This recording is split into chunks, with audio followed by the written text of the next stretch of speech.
नमस्कार, मी सुनीताच ब्लॉगमध्ये तुमचे स्वागत करीत आहे। आज श्रावण महिन्यातला पहिला सोमवार, मिस्टरांना उपवास, तेव्हा मी खिचडी करीत आहे। साबुदाणा, बटाटे, शेंगदाणे, मीठ, तेल, मिरच्या, सर्व साहित्य मी या ठिकाणी तयार करून घेतलेले आहे। मग कसा ऐनवेळी गोंधळ नको उडायला। आता मी या ठिकाणी आपला सर्वात अगोदर शेंगदाण्याचा आणि मिरचीचा कूट करून घेतलेला आहे। त्यानंतर गॅसवर कढई ठेवलेली आहे। कढईत तेल टाकून घेतलेले आहे। तेल थोडे तापल्यानंतर मी सर्वात अगोदर फिंगर चिप्स करून घेणार आहे। आणि ही कढई खूप जाड आहे, स्टीलची आहे पण, आणि मी ही ऑनलाईनच मागवलेली आहे। त्याच्यामुळे ह्याच्यामध्ये कितीही काही तळलं तरी ते खाली लागत नाही किंवा जळतही नाही।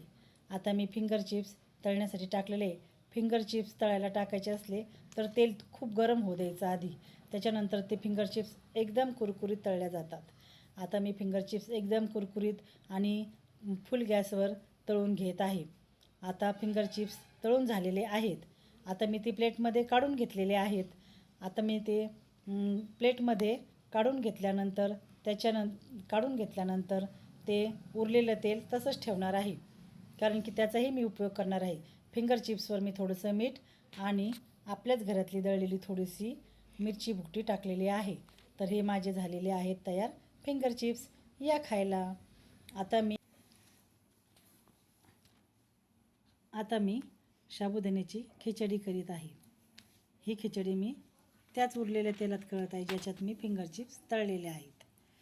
आता मी शेंगदाणा, मिरची, साबुदाणा आणि मीठ सर्व मिश्रण खालीच एकत्र करून घेतलेले आहे, म्हणजे मग कढईत टाकल्यानंतर जास्त हलवायचा ताण नको आणि व्यवस्थित मिक्स पण होतं। आता मी खिचडी परतवीत आहे। मी खिचडी पण स्टीलच्याच कढईत करत आहे। खिचडी परतवताना थोडंसं त्याच्यात पाण्याचा सपका मारायचा, म्हणजे खिचडी चांगली फुलते। खाली तर आपण पाण्यात भिजू घालतोच, पण कढईत करताना सुद्धा थोडासा पाण्याचा सपका मारला तर खिचडी अजून छान होती आणि मऊ होती। मी तर अशीच करत असते, तुम्ही कशी करता ते मला कमेंटमध्ये सांगा। ही माझी खिचडी। आता मी खिचडी 2 मिनटासाठी वाफेवर परतवण्यासाठी झाकून ठेवत आहे। आता खिचडी वाफेवर परतून झालेली आहे। आता खिचडी थोडी अजून मी परतून घेत आहे। खिचडी तयार झाली की नाही हे आता आपण कसं ओळखायचं?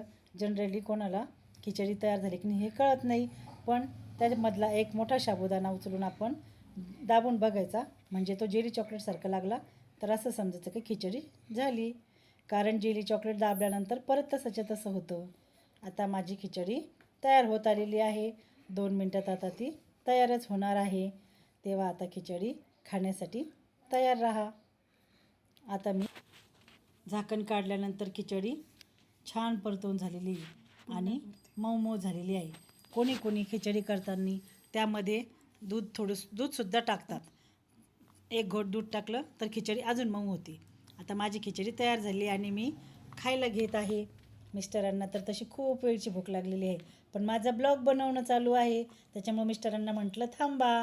आता मिस्टरांसाठी तयार करते खिचडी, फिंगर चिप्स, लिंबू, झाली प्लेट तयार, या खायला।